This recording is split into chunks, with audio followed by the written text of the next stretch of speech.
This meeting is a formal meeting. I can advise that members of the public will be given an opportunity to speak during public open session, but not at other times. The meeting is being filmed, and by being present, attendees are deemed to have agreed to be filmed and to the use of those images and sound recordings. I can advise that attendees should not disclose any personal information of individuals, as this would infringe the data protection rights of that individual. Please mute your microphones when not speaking. Now, we are not quorate this evening because we don't have 3 Central Bedfordshire councillors. That means we can't formally make decisions or recommendations, but that doesn't stop us from meeting, discussing and suggesting certain ways forward on certain topics. So I have apologies from Councillor Howe, Councillor Tranter, Councillor Watkins, Councillor Agnew, Councillor Barrett, Ian Campbell and Councillor Goodchild. So I brought apologies slightly further forward. So your alarm telling you at 7 o'clock? Yes, there we go.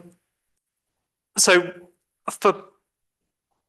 I'm on part A at the moment then. We have election of chairman, election of deputy chairman, confirmation of secretariat. I suggest all of those are deferred to the next meeting if members are happy with that, because I don't think we can formally make that decision tonight. That's correct, isn't it? Okay, yeah, okay.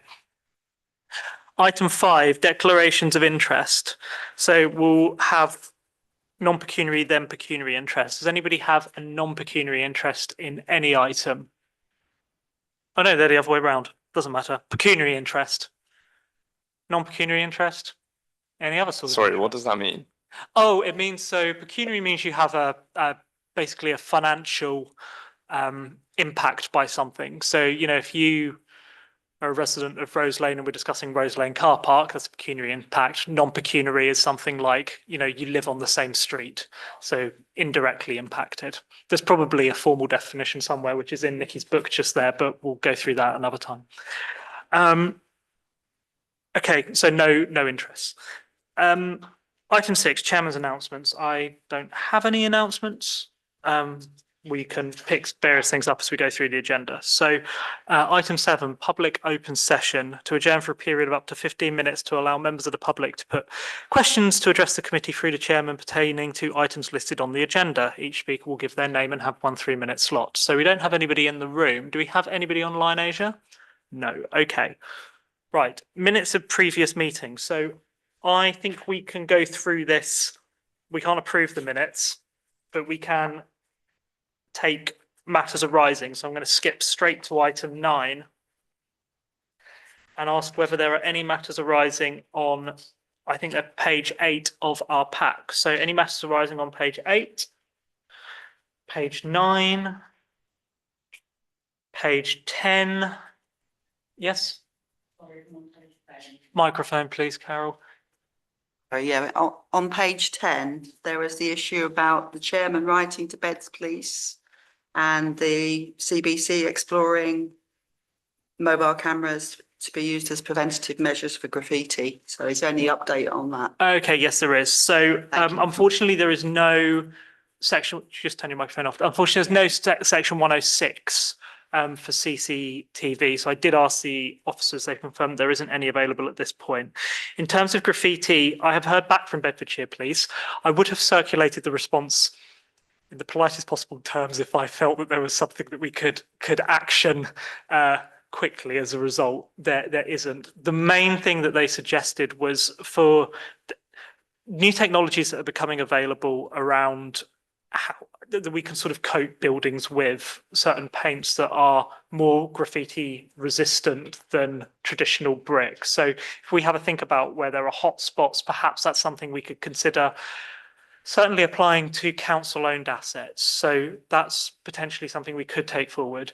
Realistically, it is mainly about reporting things that we see as they happen, but the trouble with a lot of graffiti is it's hard to spot the culprit as they're doing it, I suspect. So that was recognised by Beds Police as well. So that was their main piece of feedback, Karen. Yes, Councillor Whitaker. given that we recognised last time that not all of the graffiti is on council-owned property, Yeah.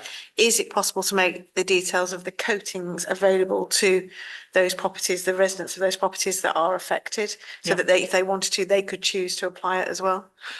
That's a good idea. Yeah, if we document that as an action, I'll take that one away. That's no problem. Carol? And also the previous paragraph was saying CBC to provide information on the frequency and volume of graffiti incidents over time and a log defining which issues have been dealt with. So have we had anything like that come through? I think the next sentence summarises it, that the chairman advised access to this information is on Fix My Street. So the last time I looked, there were 10 reported incidents on Fix My Street of graffiti of CBC owned assets. So something like the highway being graffitied. I think 6 of them were amber, and then others had been closed because they weren't sort of severe enough graffiti to be removed, for want of a better term, which is not terribly ideal, but that is where that data is available. Okay, thank you. Okay. Item 11, matters arising. Not item 11, page 11. Page 12. Yes, please, Grant. Yes, Cliff. I'm sure it might have been correct at the time, but under D it says consultation on submitted sites. It's 1st of July to the 29th of July. Mhm. I believe that's the 17th of August is the deadline, not yesterday. Ah, that's true. Yes, that's right. Yeah. Okay. We can update that for when we actually consider the minutes at the next meeting. That's fine. And then anything else on page 12? No, page 13. Oh, do you want to give an update on Asda? Hayley? So the Asda car parking situation is now resolved. The only outstanding issue is that there is no, so it's back to 2 hours. Fantastic. It isn't now if you own a shop in store, so anybody can use it as per section 106. The only thing that isn't on the signage now is how long before you are allowed to return. So it used to be you can't return within 4 hours, for example. They haven't included that. They have been made aware that that isn't on the sign. That is for them to rectify. It doesn't affect resident usage of the sign, of the car park. So it's not something that CBC will pursue, but they have made Asda aware. Thank you. Councillor Russell? Just to say on that, if parents are using the car park for St Andrew's School, then that amount of time before you can return might be an issue. So we need to keep an eye on that. Thank you. Okay, anything else on page 13? No. And then page 14, any matters arising? No. Okay. So I will put those to one side and we will come back to those minutes at the next meeting for approval. Okay. Item 10, outstanding actions. There are no outstanding actions other than the ones that we've already spoken about. Although item 11, we have invited guests, so that was an outstanding action, which was to invite Councillor Smith. I did see him on screen a moment ago. Are you there, Councillor Smith? I am indeed. Hello, how are you? I'm fine, thank you. Good, and you can hear us okay, that's good. Yeah. So, right, this agenda item is to hear from Councillor Mark Smith, Deputy Leader and Executive Member, covering adult social care health for CBC. So just to provide the context, then I'll hand over to you, Councillor Smith. So to provide the context, a few months ago, I think back in January, we had what was then the ICB, whatever it is they're called now, basically same thing, different name, giving an update on health provision in Biggleswade. So we provided a series of questions to them in writing ahead of the meeting. To be fair to them, they came pretty well prepared with answers to those questions and were kind enough to provide written answers to those questions as well, which have been shared with you. I think to summarise the mood of the room, it was health services in Biggleswade are seemingly at capacity. There's certainly a lot of frustration among residents about some of the service they're getting. And with more development on the way, it was trying to seek some assurances about what improvements to those services we could expect to see. So we might not have all of those answers now, but Councillor Smith, can I hand over to you, and perhaps you could just give us an update on your perspective of where things are at in terms of health provision across the local authority, but then specifically in Biggleswade. Yes, I'm happy to do so, Grant. I think I did promise also to let you know at the exact figures in terms of S106 funding for Biggleswade, both in money secured and received, and also money secured, money secured and received, and then also secured but not received. What I can do is I can send that over to Aisha to actually hand out to members after the meeting, but I'll just let you know those figures because I did check them up to the end of this month. And so far, money secured and received stands at £887,133.07.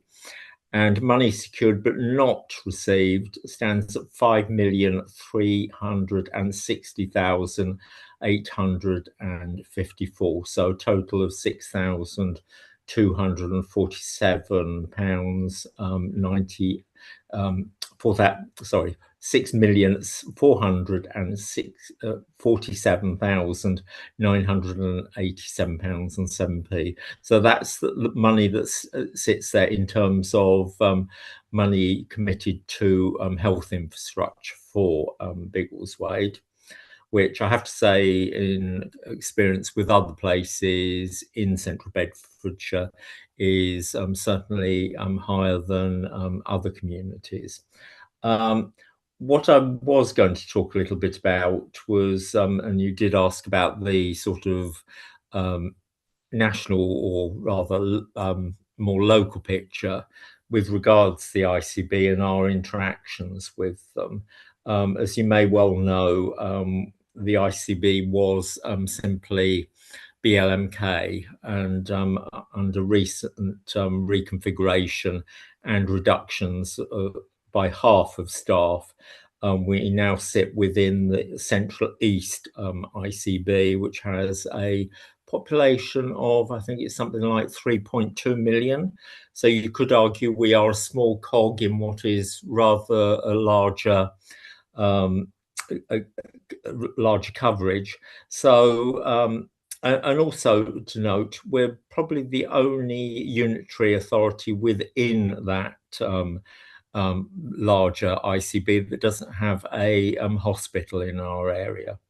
So one of the things, and I think the ICB touched upon this, this is where Central Beds has some leverage in terms of going forward. And you probably have heard about this, the idea of neighbourhood health areas. And what, again, you may have picked up upon is that the ICB have identified 4 areas in central Bedfordshire, of which Biggleswade sits within the Ivor Valley area. The guidance from government was that the neighbourhood health areas should have a population of between 30 to 50,000.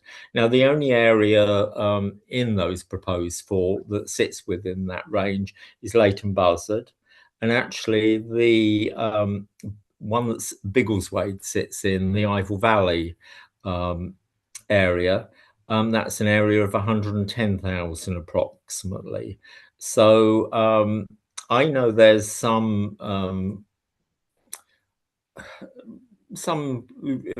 movement actually within the ICB that actually is way too large. And actually, if anything, I would suggest you you actually campaign on is actually that area should be split into 2.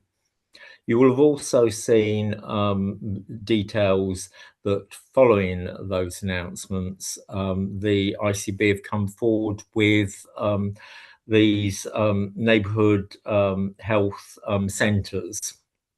And what has been announced through a pipeline they put forward to government is that there will be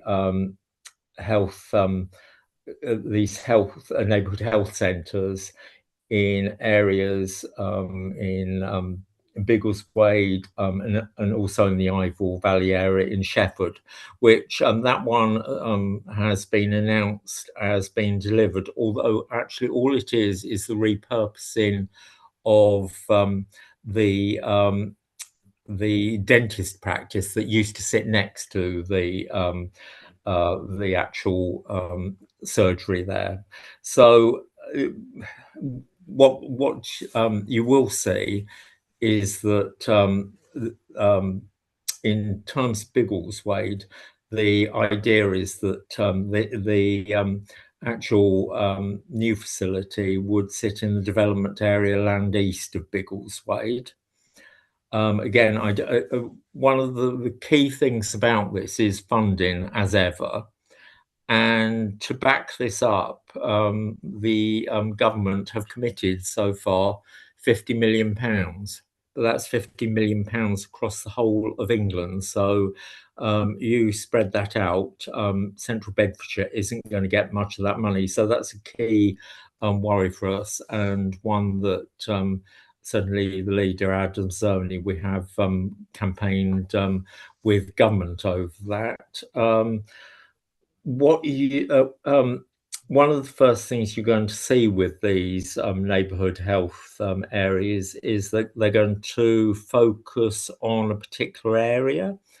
So to begin with, they have picked up the area of frailty, because it has a huge impact on our health services, falls particularly, and ending in hospital stays, and then through to potentially adult social care. So that's to be welcomed. I understand also the second area they will be focusing on is SEND. So this all occurs within what they're describing as the foundation year of this new setup. This all comes out of the government's 10-year health plan.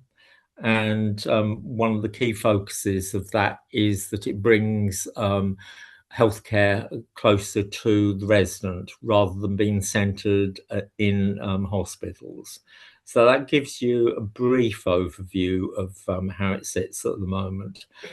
I think in terms of the ICB, their focus is going to be on the creation of these neighbourhood health areas and plans. And one of the ways that that particularly elected members can influence that is actually a key part of this is the Health and Wellbeing Board, which I chair at Central Beds. So, and that is open to anyone to attend. So as I say, that gives a brief overview, and of course open to questions. Thank you, Mark. Do any members have any questions? Let me open to the floor. Councillor Whitaker. Thank you, Mark, for your comments. So a few things really. So obviously the announcement about the neighbourhood health, not hub centres, whatever you want to call them, the aspirational list, as we will call it, that was submitted to government. As you've already pointed out, it's 50 million across all of the country, which in reality means very, very little for Central Bedfordshire. Yeah. So when are you expecting to hear back about the aspirational list and whether it actually will turn into something concrete? And then the other concern I have is that in that press release that came out around that and the publicity, the suggestion was that in Biggleswade that would be on Land East. However, quite a few people around this table have been doing a lot of work with the developers of Land East who changed hands about 12 months ago, I think now. And they didn't really have any knowledge of this plan because I think the conversations between the ICB and those developers had happened before the most recent change in ownership. So it's not just aspirational, it could actually be complete fiction. I just wondered if you'd done anything yourself to try and bring forward those conversations to make sure that that developer and the ICB, as they are now, are actually having conversations so that, you know, Land East is not just a work of fiction. Because my concern is the other possible sites in Biggleswade, which are Biggleswade Hospital sites and London Road, are both in the current call for sites. So we are rapidly running out of a space that could be available for any additional health facility in Biggleswade. Okay, Mark, would you like to respond? Yeah, thank you, Hayley.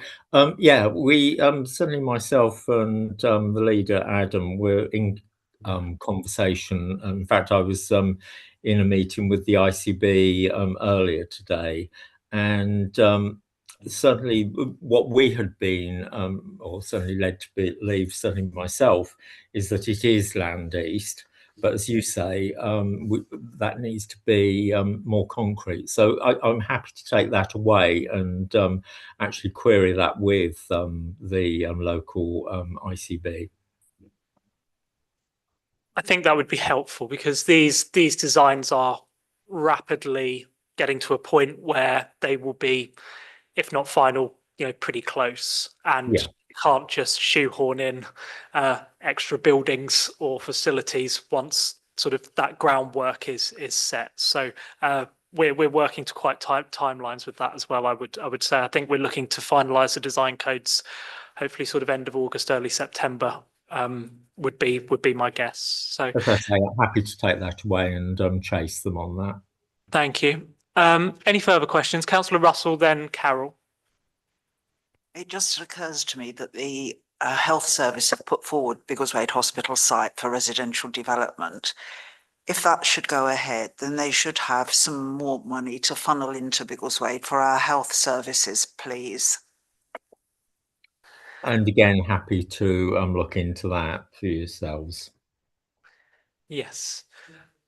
My concern was older citizens and people with disabilities, if they need to get a blood test done, currently you have to go to Bedford, which isn't ideal because the public transport links are very poor. And I know there are volunteers for Good Neighbours that will take people, but it's a long journey, maybe a 2-hour journey for a test that takes 2 to 5 minutes.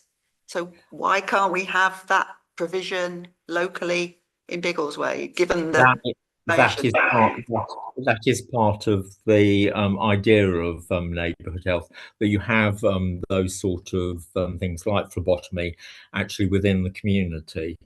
And one thing I did forget to say was in terms of this neighbourhood health setup, it's going to be rather more I was going to say holistic, but actually include certain the voluntary sector, which because I work in the voluntary sector, I certainly welcome, and what the voluntary sector can bring to neighbourhood health. And I think that's an exciting part of what's been suggested, because I know the worth of the voluntary sector. Yes, Hayley. Just picking up on Madeline's point about the Biggleswade Hospital site and its potential sale and revenue coming back into Biggleswade. I know when the ICB were here, I think I raised that specifically because my understanding, and Mark, you can correct me if I'm wrong, is that 50% of that sale would go straight to government and 50% would go back into the NHS. Or NHS Property Services. And so already 50% is lost to government. But I also understand that that the ICB or the government can be lobbied to ensure that 100% comes back into local NHS services. And I think when the ICB were here, I specifically asked about that and I was told they had no intention of lobbying. So Mark, I would really like you to particularly hammer that point home and understand if that position has changed, and if not, use your influence to see if you can get that position to change, because we shouldn't be giving away half of the value of a site in Biggleswade to the government just because it happens to be an area of rapid growth. I think, Hayley, you're right in your understanding, and certainly happy to look into that. May I ask about the idea of splitting the Ivel Valley area into two? Is the way that it currently works that if we were to have a development in Biggleswade that brings with it some Section 106, that at least some of that Section 106 needs to be tied back to the wider Ivel Valley area? So I think one of the challenges that we had was when discussing with the ICB, we were going to have, was it 3 million or something, just over 3 million for Section 106 for health with Land East. But much of that plan was to potentially slightly refurbish one of our existing GP surgeries, which is very land constrained, so no actual increase in capacity, but with the remainder going to support somewhere, a nearby town, which is not going to be taking anything like the development that Biggleswade is. So I won't name what that town is, but is that how it works? And is that fair? And would changing the Ivel Valley area help us a little bit there, or would it make no difference? I think that's something that I don't know the answer to, but I suspect you may be right, and that's one of the reasons I think it would be worthwhile lobbying actually to have the Ivel Valley area split into two, because I think 110,000 is far too much in terms of population size. Councillor Whitaker? Yeah, I mean, you say it's too much, but isn't there what's the cutoff for having an out of hours urgent care centre? Isn't it 100,000? So therefore, isn't there an argument to say, no, let's stay as one, let the whole of Biggleswade benefit from any financial comeback in terms of Section 106, and let's also have an out of hours access to health? I think, isn't that the better option? I think you can argue both ways. Again, I'm only just putting my point of view.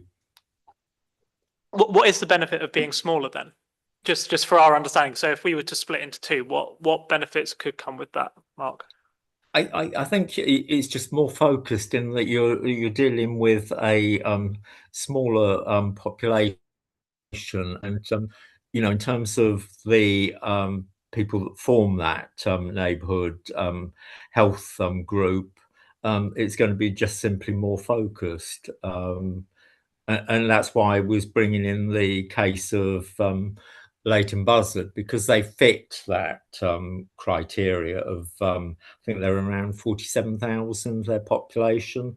So it's up on the upper end of what the guidance did give on these areas. And, certainly in all but Leighton Buzzard's area, they exceed the amount that has been suggested by government. And there must have been some reason for that figure.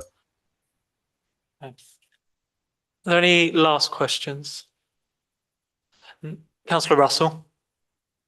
It's not Councillor Smith's fault, but I'd just like to say that having been around a long while, all that's been talked about these health centres is exactly what we were talking about 10 years ago for a health hub in Biggleswade at the Biggleswade Hospital site.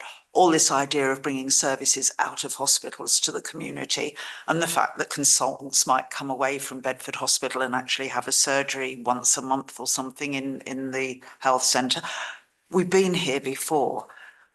I just hope that this time Biggleswade isn't going to be shortchanged, because that's what's happened up until now. Certainly by the health service, less so by Central Beds, who at one point had put money aside to build the health hub. But there were problems with NHS assets. So, I think we've got to work even harder this time to try and get what we need for Biggleswade. And I think it's fair to say that we treat a lot of what we're being told at the moment with some scepticism because of what has gone on in the past. But and again, it was interesting to hear yesterday about the supposed improvements in adult social care, because that has been pointed out, that has a direct impact on the National Health Service, and so we'll see where it goes with that. But again, once we do treat these things with scepticism, but we will continue to push on for healthcare, better healthcare across Central Bedfordshire. Thank you. One last question from me. Do we have any indication yet about what Tempsford could mean for health provision for our wider area? Because if that starts to get some national attention, which it seems to already have, I know it's a very long-term picture, but could that be, well, it could work to our benefit if there is, let's say, a new hospital in Tempsford, but it could also work to our detriment if for the next 15 years all we hear is, oh, well, there will eventually be a hospital in Tempsford. So to Councillor Russell's point, we're waiting yet longer. I just wondered if you have a thought on that. I think there's some initial thoughts obviously about healthcare, but it's still very much in the planning stage and thinking around how that might look. But there's certainly thoughts within the ICB about how that might look, but we're not privy to them at the moment. Okay. Well, thank you very much for joining us, Councillor Smith. I think just you have a few takeaways there, but I think just the one thing to stress from us is that we are accepting. We found out from a recent town council meeting when discussing the call for sites that Biggleswade, with its current housing development that is already planned for, is going to experience a 23% increase in house numbers associated with the population growth, likely to be roughly proportionate to that.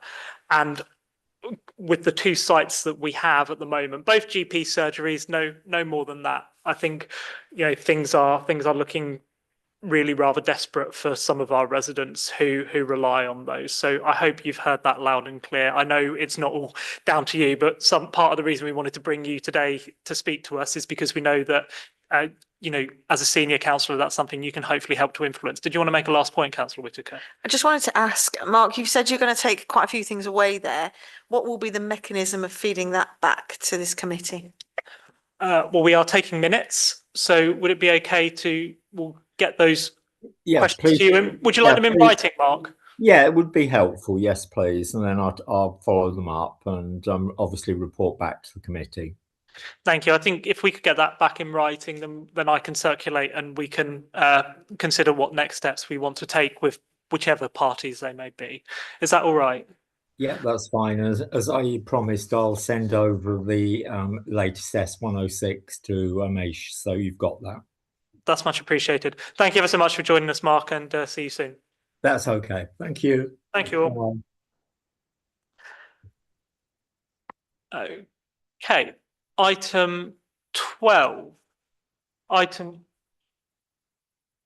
for consideration. I hope his Zoom is logging off. Items for consideration. So we have item 12A, which is Saxon Pool and Leisure Centre. So this was requested at the last meeting for members to discuss the current and future provision of leisure in Biggleswade. So if I'll just introduce this, I might need a bit of a steer from officers on where we're at with a certain report. So at the last meeting, we said that Saxon Pool and Leisure Centre is very constrained in the size of the site, but Biggleswade is expecting more development, and so are the surrounding towns and villages that rely on Saxon Leisure Centre. So we wanted to know what is the strategic future direction for that asset and the services that come with it.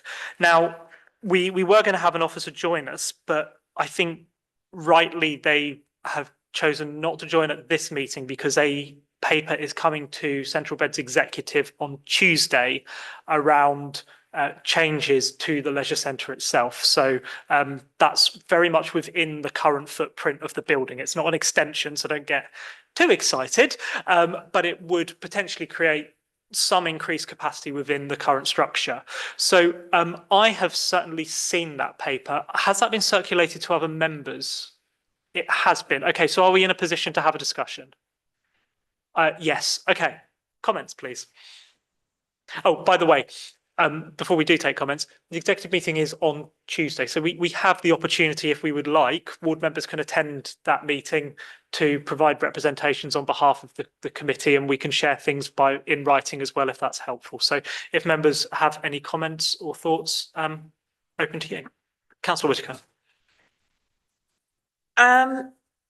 We all are all aware of the fact Pure Gym are coming to Biggleswade, and I think that is going to change the landscape quite considerably around fitness. And you know, this is timely in that respect. However, I still can't quite get over the fact that the one point of difference that Saxon Leisure had was its creche facility for its residents, that allowed people that probably won't be able to go to Pure Gym, because that definitely won't have creche facilities, to actually go. And I feel that very strongly that a council leisure centre should be providing for some of those more vulnerable residents that perhaps, or residents in different categories that perhaps can't use some of the commercial gym offerings. So it should be a community gym facility rather than offering just the same as a commercial facility. So the proposal for me is using what was some of that creche space and some Yeah. other space to create more places for classes, because they feel that that's where they can compete with Pure Gym. I think it's a massive shame, quite frankly, that we've lost that facility. I don't think it was properly consulted on. I don't think it was properly advertised that it was in such a dire state.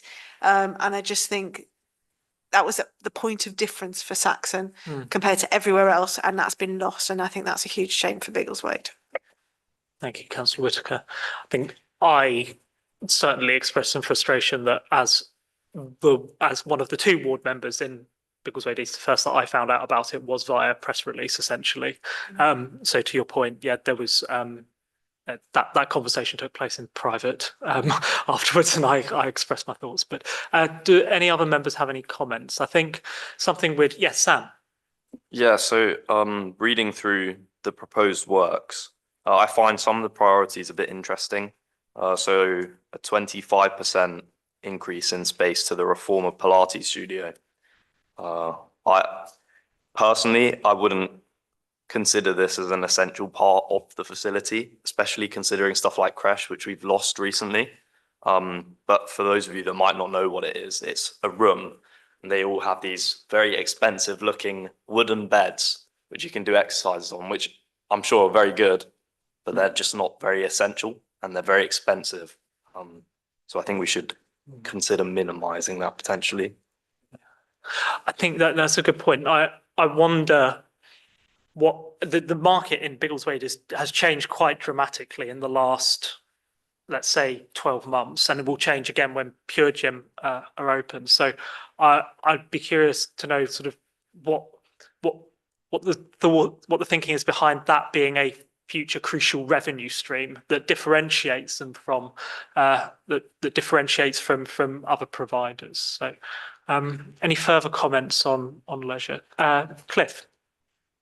Thank you. Yeah, it's really just to reiterate and support the view of, yeah, a local authority run leisure centre has got the opportunity to provide for areas of the community that a commercial entity doesn't. And so, yeah, certainly would be disappointing if we can't influence the plans to reinstate the creche facility. The only other comment is that, but whatever is done, let's agree to stuff being done so the Section 106 gets spent and doesn't get returned. Yeah, makes sense. Councillor Strawn. Thank you. It is the Saxon Pool and Leisure Centre. There's nothing mentioning the pool, and that's the swimming facility in the town and the usage of that. Is there any way that that could be improved as well? Because it is a community facility. It should be available for everybody to use, particularly those who can't afford the expensive gyms. And also there are opportunities there because they just mentioned the housing increase, but there's also massive employment increase in Biggleswade, and that facility there should be available, encourage the people working on the cemetery estate in particular to use it. So I think we need to make sure the Section 106 money is used to the best ability, but it needs to look at what the community want, because recently at Town Council we actually had a project from one of the local schools about a splash park, which at one stage we'd thought of possibly being on the exterior part on the land immediately adjoining the swimming pool. So it's welcome that they're looking at improvements, but it's got to be improvements so that anybody can use it, not just those who can afford expensive gyms. And the expensive gyms, probably go elsewhere. So it's got to be accessible at a reasonable price for the community. But they've also got to look at supporting the swimming pool and making sure that is maximised, because that was part of the funding for that came from Playfield Close when it was developed, which was where the old swimming pool was. No, I think that's quite right, and something that isn't initially clear in the paper, and I understand why it isn't there, but that we were certainly interested in when we discussed this at the last joint committee, albeit briefly at the end, was what is the future potential of the site as a whole? It feels very constrained, but there is the land between the park and the pool to the, trying to think what side of the building that is. West side, maybe, yeah, to the southwest side of it. Is there a potential for any increase in the size of the building's footprint? If not, well, firstly, if there is, how do these changes make that more likely or less likely, or potentially make it more difficult in future? But if not, then we need to be thinking longer term about how we can replicate a similar facility, whether it's elsewhere in the town or nearby. So, Councillor Strawn. Interesting you mentioned the extension of that facility and the building, because that was being talked about 10 years or so ago, if I recollect it correctly. There was a thought that they possibly could expand the building onto the grass area, for want of a better description. And the Central Beds do own that large area of land there, which could be used for the benefit of the facility overall. Yeah. Councillor Whitaker. I just wanted to note that Saxon Leisure gets Section 106, not just from Biggleswade Development. It gets a lot of Section 106 from surrounding areas. Arlesey, Sheffield, Stotfold, Potton. You'd be amazed when we get Section 106 for saxophone. So we also have to not just think of the needs of Biggleswade, but also the wider area as well. And I think going forward, when we're thinking of provision, we have to be mindful of the fact that I don't think that's going to change. We are going to be servicing a much wider area with our leisure centre. Yeah. Okay. So if I try to summarise, we have a few immediate things that we can raise at executive on Tuesday.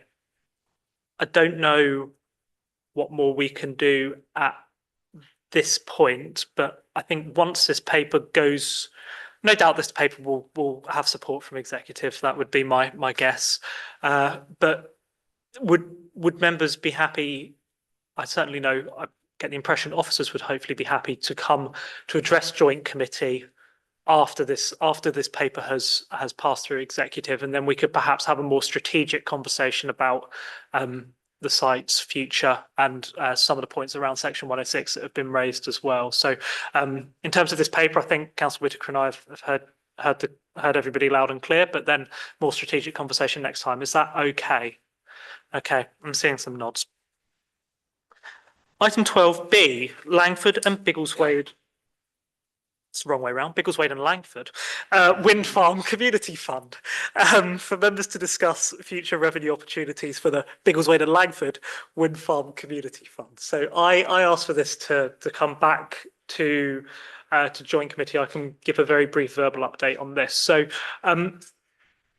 developments now, I'm informed by our DMC member, it's no longer really a thing to set up a nice community fund with a development, whether it's a piece of infrastructure or something that is maybe a little bit ugly, but could be kind of good for, could have some good community use. So an example, like the wind turbines, they were met with some resistance. We have the community fund.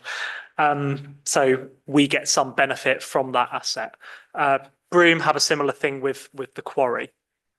So we're not going to be establishing any more because legally I think it's very difficult to, but that doesn't stop us potentially seeking other revenue streams that could make a contribution to the wind farm fund. So that setup that we already have, if someone else were to make a contribution, a different developer or private company were to make a contribution, I think we'd be very happy about that. So what I wanted to bring today was this item to brainstorm, really, to have a think about future, whether it's development in Biggleswade or other activities or endeavours in Biggleswade that could look to make a contribution to this fund. So I can start us off by saying that there is a development in my ward that is requiring a kind of access over a green space, for example. I made a suggestion to the officer that a contribution potentially to the wind farm fund would help to settle off the negative effect that could have on a green space. So that was one suggestion, and I think what I'd like to get from this item is whether anybody has any other suggestions that we could look to pursue. Councillor Whitaker. I may also be trying my luck here, and we might be onto a dead end, but we're going to try. Councillor Whitaker. So first of all, just to clarify, there can be deals done in order to appease less than satisfactory or less helpful developments, a bit like the wind farm.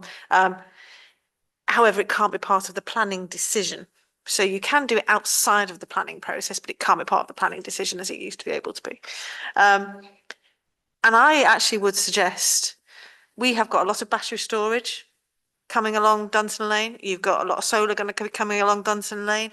You could actually, rather than having it as a Biggleswade and Langford Wind Farm Fund, you could have it as a Biggleswade and Langford Energy Fund and actually broaden it out. And because you've got so much coming around supergrid and things associated with the supergrid, I think I would be going to them. We can go to them as a joint committee. We can go to them as a town council. They could go to them as a fund and say, we would like a contribution, or we can approach officers of Central Bedfordshire and say, when this comes forward, we'd like a Section 106 contribution to this fund. I think if the terms of reference of the fund allow it, then I think that would be the way I would go, because there's just going to be so much around that, and I think it sits nicely with the wind as well. Thank you. Councillor Strawn. Yes, just noting the terms of reference of the fund. Does that imply that if we were to go down the route Councillor Fate is suggesting of getting money from different sources, that one would have to review the terms of reference to the community fund so as to cater for that? In which case, whoever's responsible for managing that community fund might need to start looking at that now before we start looking to get the money in for it. Yes, great if we could add to it, but let's make sure that the fund is set up in a way that can receive those monies. I will happily take that one away. Yep, that could be an action for me. Carol. I'm a volunteer with the River Ivell Community Energy Fund, and we are a community energy society. Community benefit society. So we will be seeking to put solar panels and similar new technologies onto existing sites. We were thinking about care homes, schools potentially, and railway sidings as sort of potential large areas that could be covered. And we would have some benefits to the community coming from those investments. So again, it might be useful we are a we're a Ivell Valley wide group, and we're also associated with a Bedfordshire wide group. Mm-hmm. So there's layers of complexity there, but we are looking to put share offers together to fund some of those activities. So it'd be interesting to see how we could relate to the evolving wind fund if it does change. Thank you. Are there any last comments? I think there's two actions for me already. Cliff. Thank you. Yeah, just to say, fully support the idea of particularly the battery storage and solar farms seeking contributions from them. However, I say that and caveat it with the now belatedly giving registering an interest, I guess, is that on behalf of the community, we at Beds RCC might well then want to apply to that grant for the Green Wheel and for other things. So yeah, need to register that interest, but support the idea. That's okay. No, thank you, Cliff. Okay, so look, I'll take it away. I know which officer is involved with most of those strategic energy sites to the east of Biggleswade. So I will make contact, see what options are available, and we'll review the terms of reference. And if we need to, if the terms of reference don't allow it, I don't think there's anything stopping us bringing something to joint committee to make a recommendation in the right direction to get them updated. But might not even require that. Councillor Whitaker. I might be talking rubbish. I want to say that Harmony Energy have already got permission, haven't they, for battery storage? So is it worth somebody reaching out to them and seeing how amenable they are to some sort of contribution? Yeah, that's fine. I think that was over. They do have permission, don't they? Yeah, that's what they're called, Harmony. Right. Okay. Well, leave all that with me. Perfect. Okay, I think we have a way forward on that. Thank you, everybody, for your contributions there. Item 12C, Biggleswade Joint Committee Extraordinary Meeting. The Biggleswade Joint Committee will hold an extraordinary single item meeting on the 24th of November to enable highways officers to attend and present the draft Highways Capital Plan, which we hope will come in writing. This will allow members to provide feedback ahead of the consultation deadline. BJC meetings for the remainder of the year will be as listed on the agenda. So are there any comments on that? No? Okay, we'll just note that. Thank you. Yes. At the last full council, Central Beds full council, I asked for information on road lining to go to all members. Bit like the current forward plan of works. I'm going to very quickly now try and do this on the hoof, and I don't know if I'm going to be able to. So, what's the lady's name from Highways? Emma Murden. Emma, that's the one. Let me just try and look it up. So she has sent me the current road lining strategy for Biggleswade for this year. It was very disappointing, it's fair to say. I think we could all give the names of roads that need lining or refreshing the lining around Biggleswade. It's worth saying that Bellsbrook, Sainsbury's falls under Broomwood, which I know most of you know. And I know that's desperate to be done and has been desperate to be done for years. And that hasn't, so that I wouldn't find out about that one. So all we've got on the list for Biggleswade for this year. So it's worth saying road lining gets done in batches, so they don't do it ad hoc. They batch it all up and it all gets done in one batch every year. So I've got Back Street, all yellows and parking bays, Potten Road, all markings from the bridge, past the shop to the junction with Drove Road, and Southview, the giveaway. That's it. Oh. And so I requested, that was my response as well. I requested at the last full council that actually all members are given this information for their wards, but also that we're provided with this information a bit like we get the annual plan. And I think given that that's not a great list, I think if we can add that to the agenda for that extraordinary meeting, I would be grateful. Yeah, that's a good idea. So road markings and highways plan, have the conversation all in one go. Councillor Strong? May I ask a question with regard to the road lining? Because we all know the pothole problem there is in Biggleswade, but if you drive down London Road, you can see that there's been a problem with the centre of the road where the road lining used to be. Now, it's quite clear it's where the road lining used to be. There are ruts running down there, and there's clearly a problem with road lining, possibly when the road lining is being removed.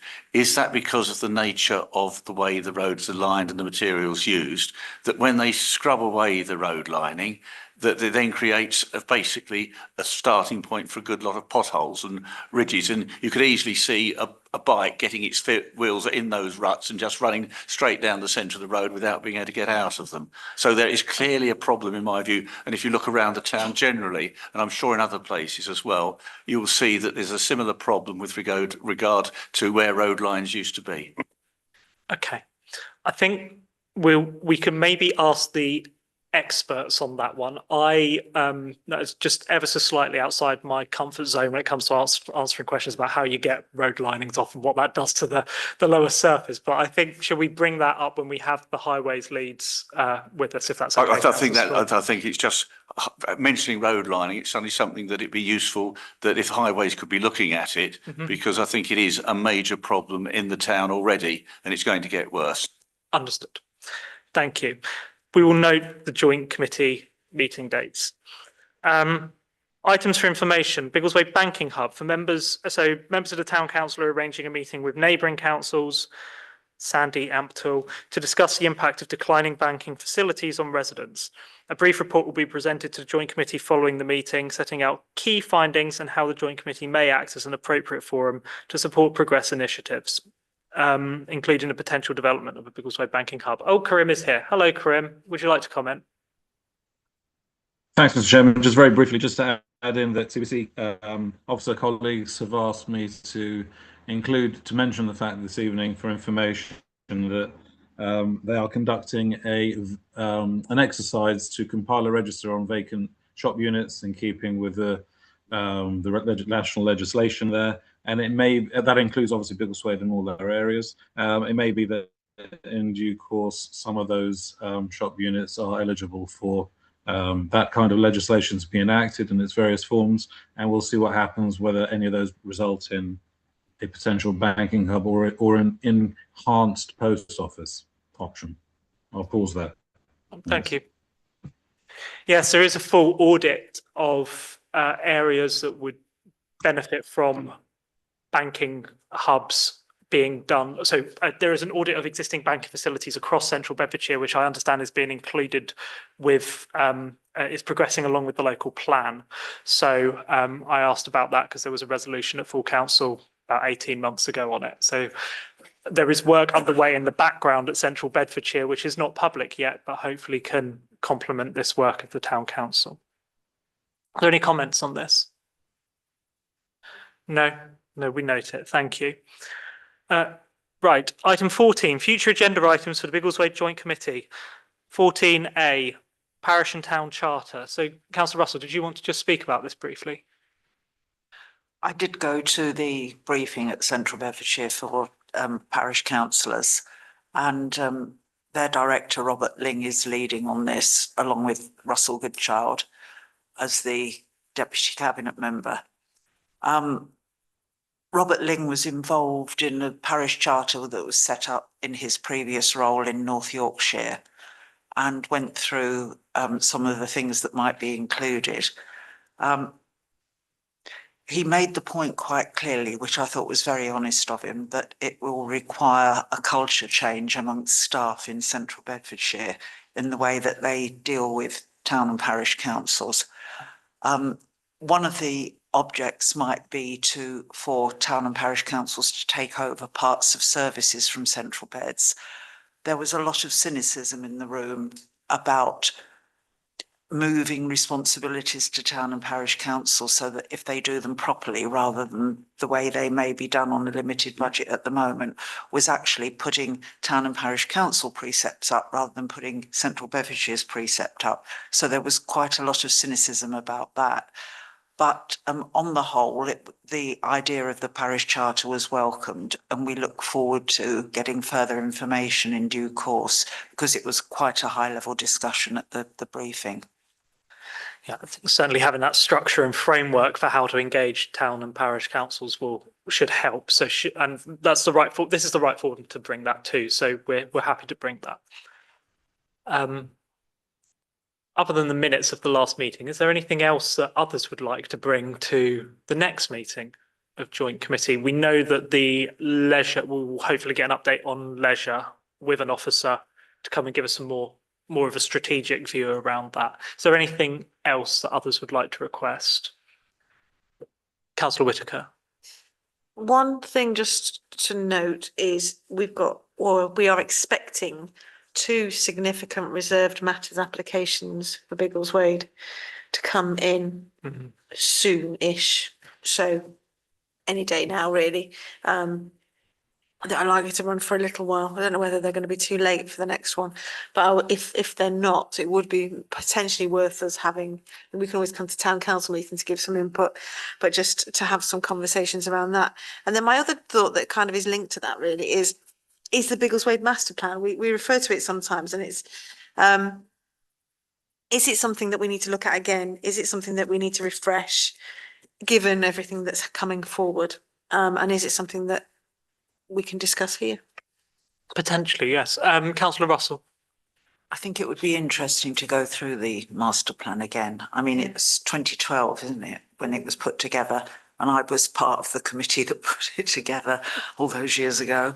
I think it would be interesting because I think there's a lot in there that's still valid. And I think it might help us to focus on what is important for the town going forward. There's the difference in that it is a town centre master plan. And of course, the town centre is now the responsibility of Central Bedfordshire, whereas back then it was a town council responsibility. And that changed in 2009, but wasn't picked up in the master plan. And I think it is having an effect. And we've got things on the agenda tonight where the change of ownership of the Market Square has made a difference. So I think it would be good to go through that again, to take out what is still relevant and see where the gaps are and where we need to take it forward. But it's a big project and it's not something we could do at one of these meetings. Councillor Whitaker, yeah. Yeah, absolutely, Councillor Russell. I just think I've not sat and looked at it for quite some time.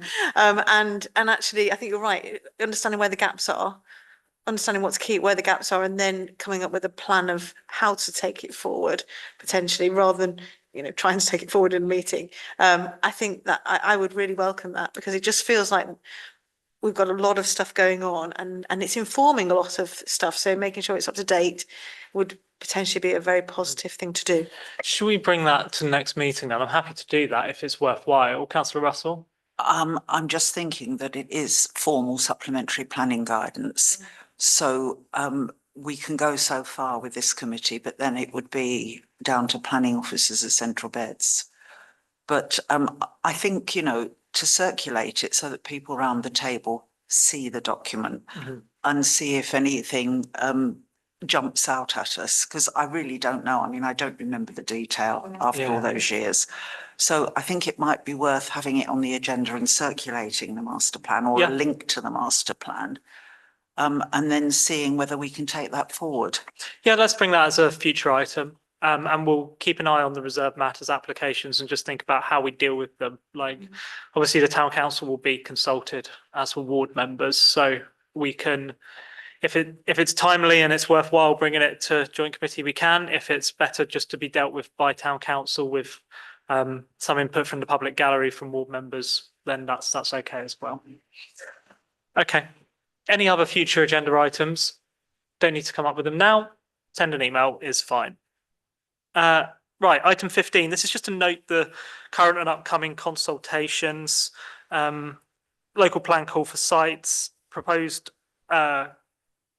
around Ivor Valley School, closes on the 17th of August, and local transport plan 4. Is there anything else? No. Are there any comments on any of these? I mean, we're not being asked for our view. It's just in case the town council wishes to comment, but I think you probably have on all of them. Councillor Russell? Yes, I mean, we have commented in the past on Ivor Valley School. The call for sites is coming to the next town council meeting. There was a meeting on Tuesday night, and there'll be a proposal coming to I think it's the 11th of August, Nicola. That's correct, the 11th. Yeah. And then the local transport plan will be coming to our September meeting. We put it back because there was quite a lot on the agenda and it's still within date. So it'll be call for sites, August meeting, local transport plan, September meeting. Sounds good. Just on the next town council meeting, obviously Councillor Whitaker and I were very grateful to be able to attend the extraordinary town council meeting on Tuesday. If there is anything that ward members that you would like input into when it comes to drafts that may feature on your agenda, I'm sure we'd be happy to discuss that offline. I think it was for anybody who has 2 hours and 23 minutes free, I would suggest going and watching back, because I think it was actually showing certain councillors and the way we work together at our best. So really go have a look.